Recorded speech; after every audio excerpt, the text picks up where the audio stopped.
Okay,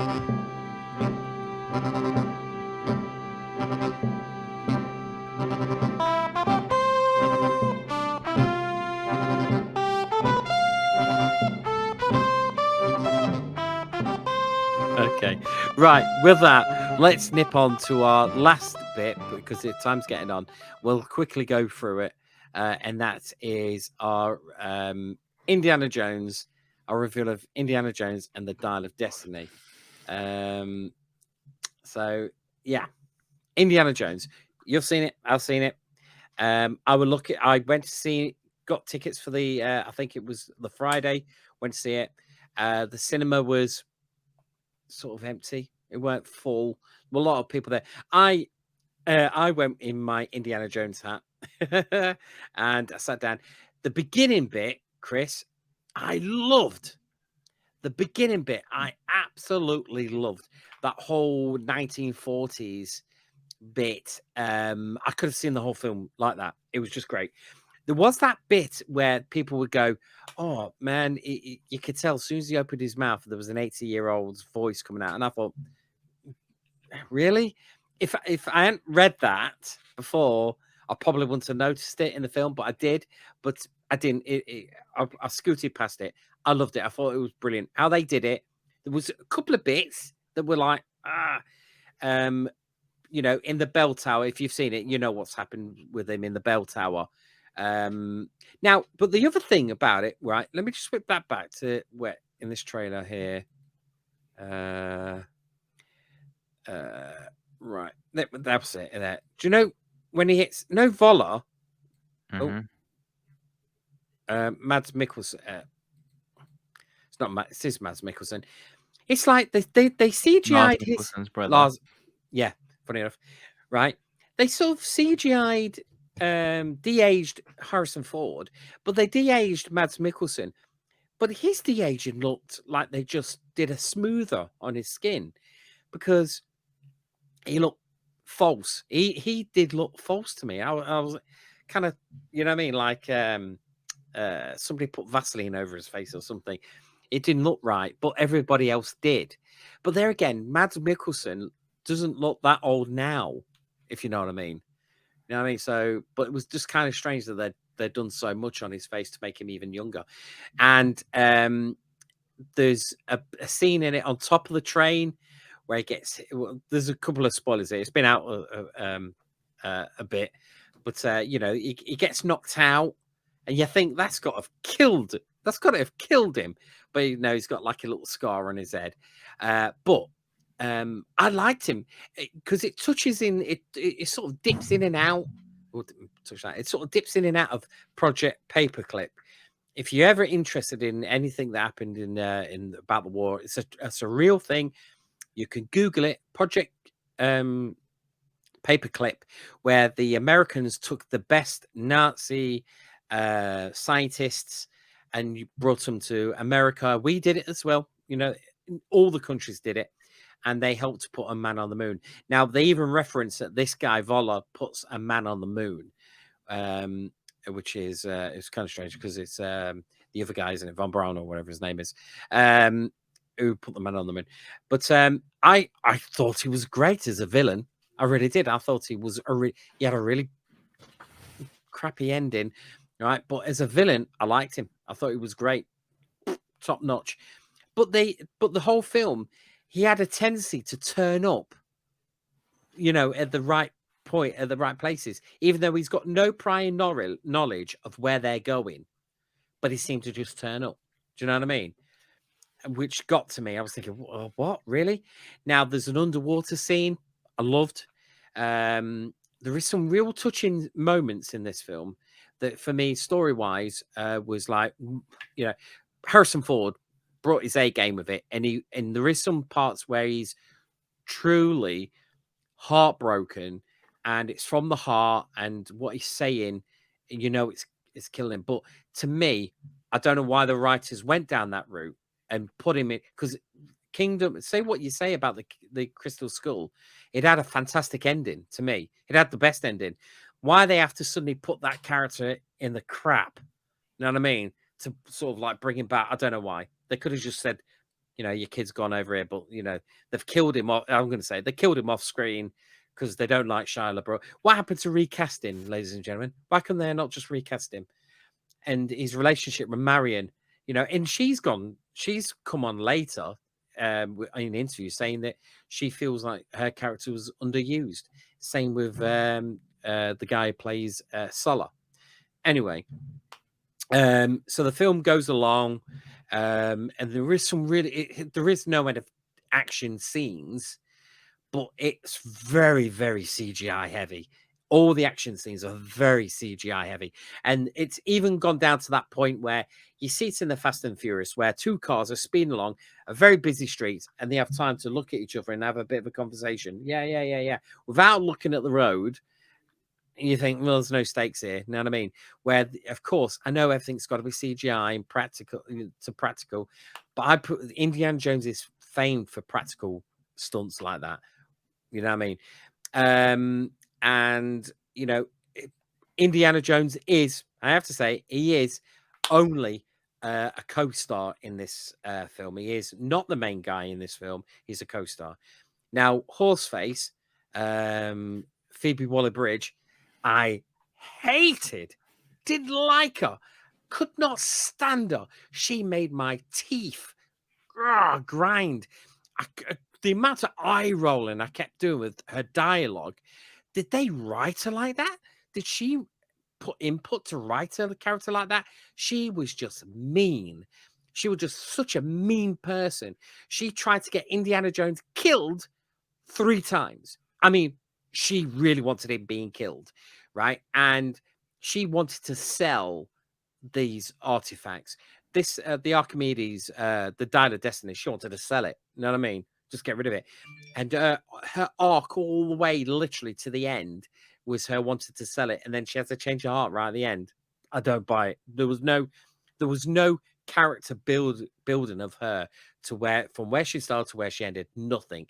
She was just obnoxious. She was horrible. She was just, I could not stand her. You know what I mean?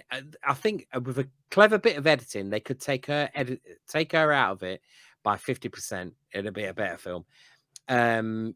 She was, the way she talked to Indiana Jones, the way she acted with him, which is awful. Didn't like her. Teddy, the short round, the short round that you ordered from Wish, he was in it. We were like, what? What was he in it for? Nothing. Absolutely nothing. To fly a plane, which he never actually flew. He never even trained to fly in a plane. And she even says it to him. That's how good this script is. She says to him, Teddy, can you fly that plane? He goes, oh, I don't think so. I've never flew it. And then she says, well, you've never flew a plane. So why have you asked him that question in the first place? God, the dialogue in this film was just awful. It just made me mad.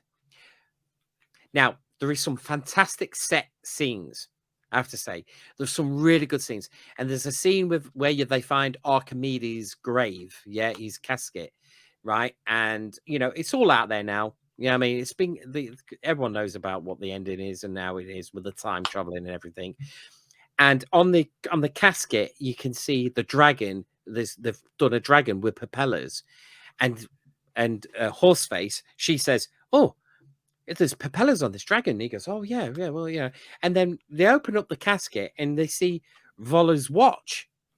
And that's that scene that I've paused it on now, where Indy gets the other part of the Archimedes Dial of Destiny, gets the second piece. Now, do you know what I would have done at that point, Chris? I would have done it where Indy would have walked away and then Horseface would have looked into the coffin and noticed that there's 2 bodies in that casket. 2, yeah? And when she looks, she moves it across and it's the body of Indiana Jones, right? I would have wrote it that was the body of Indiana Jones in there. So she knew that they had that it's a self-fulfilling prophecy that they've got to go back, yeah? And then she changes it. She changes to bring him back, right? That would have made a far more interesting bit of why she brought him back, because she didn't want to leave him there. She wanted to see if history can be changed in her own. And that would have made an interesting, because you never see it, do you, in time travel films where somebody's actually changed it, knowing, just to see what it would be like if they changed history, and that was it. Yeah, push it in. And then when they do go back, Indy gets shot, fatally shot, you think. But then all of a sudden he's okay for 5 minutes. Then he's not. Then he's okay for 5 minutes. Then he parachutes, and it's like, what, is he dead or not? And then she goes on about, and she speaks, to Archimedes. Horseface goes, I'm a big fan of your work, but gotta go. And now, and then the punch that she knocks Indiana Jones out with one punch. And when she knocks him out, she then puts his body. You got to remember this, right? She knocks him out with one punch, right? And she's spindly, skinny woman, punches him, knocks him out. And in that first knockout, she takes him back to the plane, puts him in the plane. They fly the plane through the fissure. They land the plane in wherever it was. From there, she transfers him to another plane. That gets him some medical, bandages or whatever. They fix him up. Then they fly him from there to New York, and then from New York they put him in his flat, and then that's when he wakes up from the punch. What happened? I'm thinking, oh God, my God, please, what the hell is going on with this? It was just so. But there is one good thing about it. Out of all the films, Indiana Jones has never ever come away with the artifact that he was searching for. But if you look closely on the table beside him, is this artifact, the Dial of Destiny. But what good is it? It takes him back to the same place. And I was thinking, so is that fuchsia thing always going to be there at that time for Archimedes to see? No, look at that. You know what I mean? It's like, what? I was expecting something to magically happen with it. Portray something, but I think it's just going, oh, look, there's just there. Look, it's just it was just crap. It was just crap. I hated it. But half of me thought, I've got to like it. If it's on Disney Plus, I'm going to watch it again. But this is nowhere good as Kingdom of the Crystal Skull. Nowhere near. All these people that go, oh, I absolutely loved it. It was fantastic. I think they're all deluding themselves because they daren't put on the internet that they hated it. Right? It's not a good film. It's not a good ending for Indiana Jones, and it's a bad film to think that that's how he's bowing out. And considering that what the box office has took for it, it is laughable. I'm sorry. I know Indiana Jones and the Kingdom of the Crystal Skull got a bad rap. I liked it. It had the best ending I have ever seen. When I was at the cinema and I saw that UFO taking off and disappear with that John Williams score, I was like, wow. And when he got married, he had such an happy ending. And also, let's just talk about the score for Indiana Jones and the Dial of Destiny by the master John Williams. Not that good. Have to say it, not that good. I've listened to it 4 or 5 times. It's not that good, right? It's got Helen's theme on it, Horseface McGee, whatever her name is, right? Her theme on it, and then there's a version of it with a violin. It just sounds like it's a track from Schindler's List. It is so dull, and I'm like, oh, God, right? When he previewed it like a year and a half ago, I wasn't that keen on it then, and now I've listened to it. I'm thinking it's not that good, and it's the end. It's got no end titles, no end. Because if you listen to the soundtrack to the other 3 Indiana Jones, well, 4 Indiana Jones films, they've got the melody. They've got the bam bam bam bam bam, and then it runs into a couple of the other themes, and bam bam bam bam. It finishes with the Radius March and bam bam bam. No, it's not that. It's none of that. It's just the Radius theme, bam bam bam bam, and it's only literally a minute. It's just a minute. That's it. It's done, dusted, gone. I'm hoping the soundtrack is just like the bog standard, and they're going to bring out a deluxe version. But I'm not on my breath. We had a good film. We had a good soundtrack. Have to say it. I didn't like it. Didn't really enjoy it. It was a meh. I'll give this on a scale of 5, right? And I think a scale of 5 is too much. I'll give it a 1.5 out of 5. Easy, 1.5. Right? Crystal Skull was a good 5. But I always do things that I know you do your 5 scale, but or 5 stars or whatever. But I'll always go with like a 10 out of 10 or whatever. Right? The first 3 are roundabout in between 8 and 10. Easy, 8 and 10. Temple of Doom is my favorite, 100% my favorite, right? But Crystal Skull, I will give Crystal Skull a good maybe 6.5 out of 10. But Dial of Destiny, 1, 1, 2 maybe, 2 maybe, just for nah, for what? Nah, uh, that's my view. That's my review of Indiana Jones and Dial of Destiny. Chris, over to you. Well, I thoroughly enjoyed it.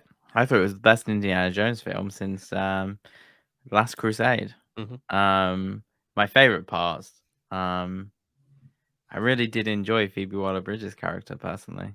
Did you? And I really did enjoy the scene on the boat, where good old Puss in Boots gets shot. Yeah, he even spoke like Puss in Boots.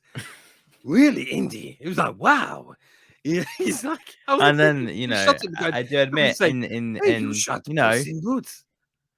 it was a great scene. He gets shot, sorry, sorry, but Helena saves the day, and she's like, "We did it, we got away." And Indy goes, "My friend just died. My friend just died." She goes, "Oh, sorry."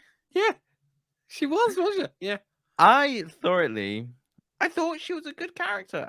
Helena's character was wrote to be decisive. She was wrote to be this. Is she a bad person? Is she a good person? Is she an opportunist? Is she not? You know, a lot of the women in Indiana Jones do the same kind of thing. You know, the Mhm. good, bad, the in the middle. If you really asked me where this film fell apart, it wasn't with Phoebe Waller-Bridge's character. It was with the action. It was Mm. action by action by action. The pieces where they let the story speak, they were the good parts.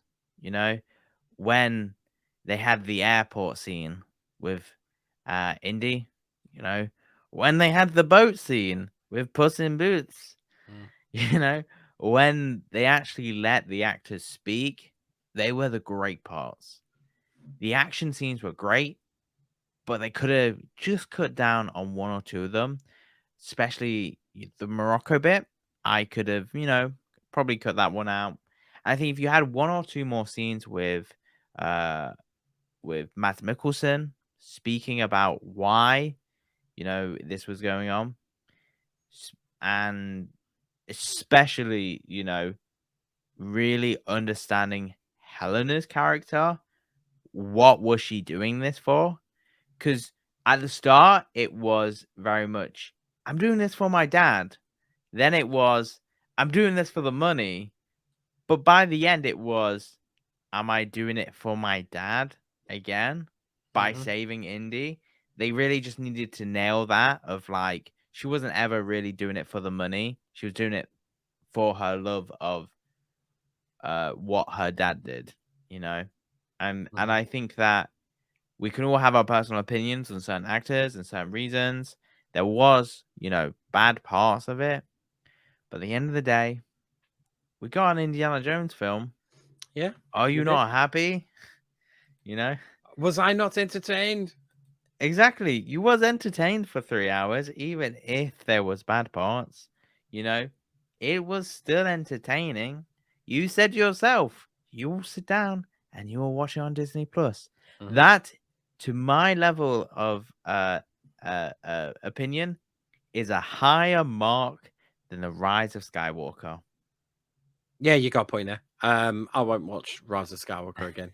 So, Didn't like it. for something, they got some things right. They got Indy right.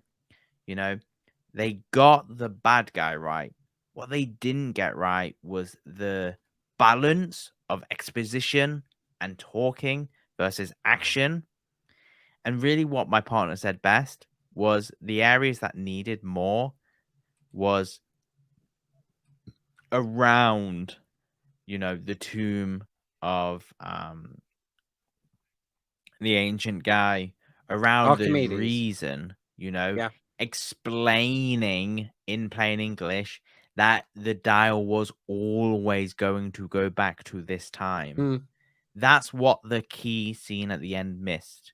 What Volga didn't know and understand that was his downfall Mhm. was it was always going to go back to this time. Because Indy said at one point, you know, Archimedes didn't know about continental drift. And that made fans go, well, the down point of the bad guy was history, not maths. But actually, what was the truth? Was it Indy's theory about continental drift, or um, Helena's theory that it was a decked hand and it would always go back to that time? They didn't Yeah. answer it quite clearly. They kind of left it out in the open. And I think that was the only real downfall of the final act is they really explained why it went back. And what they did with Indy, of him asking to be left there, this is something he's researched all of his life. He knows Mhm. about this. He's seeing, his most amazing things reality. If I picked you up without any of a doubt and I said, you walk through that door and you're going to be on the set of Return of the Jedi, you'd be Mm. like, no, never bring me back. I want to, I want to stand here. Yeah. I want to be on the set of Return of the Jedi. Yeah. So of course you understand how Indiana Jones is. He's living the moment. Mm. He wants to be fair, die there, and Mm. he would die there because they lost that battle soon after. The Romans Mm. did still conquer that island no matter what. Mm. So Indy would die there, and I think that's the thing is that the film, if it missed anything, was not the action, was the exposition. Mm. The reasons why these things was happening, Mm. why Helena went from for my dad to Mm. Cash to Indy, Mm. you know, Yeah. why the scenes at the end mattered, Mhm. why, his wife came back. Because they didn't really explain why his wife came back. They just Yeah. went, Indy's back. Back from where? Yeah. All he's done is gone on an adventure, you know. Yeah. And is he still And wanted for murder? and this is where I come down to right back to what we said at the start. Is this the story that he wanted to make? Mm. Yeah. Because, right? Some Mhm. people say it was J.J. Abrams that wanted Palpatine back. But then, all this controversy about the Actors Guild, there's thoughts coming out that no, it wasn't JJ that said Palpatine comes back. It was the executives at the Mm. studios that Mm. said Palpatine comes back. Yeah. Yeah. And then it goes back to this film, Is the stories that are coming out truly the visions that they wanted? Mm. Look at Logan. Logan, he knew how Great to film. write Mm. an Great old film. man story. Mm. He wrote Indiana Jones well. Mm. The way the story went, I believe, was outside his control, Yeah. You're probably right. You're probably right. And I personally still think it was a good film. Mm. Was it a great film? No. Was it an Oscar-worthy film? Mm. No. Yeah. If I'm gonna watch all the Indiana Jones films again, would I put it on? Yes. Mhm. But this is the thing, and if I was to really say what let the film down the most was not the writing, was not the story, was that Harrison Ford is an 80-year-old man, Yes, he is. and this Yeah. film probably should have came out 20 years ago. Yeah, it should have done. Yeah, when he done Force Awakens, they promised him to do. They were going to do this film, and I generally do believe they've just left it too long. Just left it too And long, this is where it which is a comes to pity. Yeah, practical yeah, effects, yeah. They had him hanging off a tank, Mm, and it was, he was young enough to do that, yeah. Plus, Now he's an old man. we have got them films that we can always see. They'll always be there to watch. Exactly. I also want to say is they definitely missed a trick with not having a short round. Yeah. Now, I've got a couple of favorite reviewers of Indiana Jones, and one of them is Jeremy Johns. I think he does some really good reviews. Now he did a little thing in his spoiler review for Indiana Jones: Dial of Destiny, which I absolutely love, and I'm gonna just play it because I just like it. So if you get a chance, go to Jeremy Johns, right? Listen to him when he's does Dial of Destiny. But this is quite good. Listen to this. Brought into this film. The film is done. It's in the can. It comes out in mere months, and I must say we made the right call. Ki Hui Kwani lacks the star power, I must say. Mom, I just want an Oscar. Fuck! Oh, I'd love to be a fly on that wall. So Shia I thought he did a crack. That just explains everything to me. Go and watch his videos. Jeremy Johnson is quite good. Every now and again, he pulls out a little nugget, and you think, yeah, that's funny. Right? Yeah. Let's end that. So, what would you rate it? What's your rating? I would honestly rate it a 3 out of 5. It was average. No, that's the thing. It was average. I actually wrote a Indiana Jones spec script, but I'll leave that for next week, and I'll read it out next week.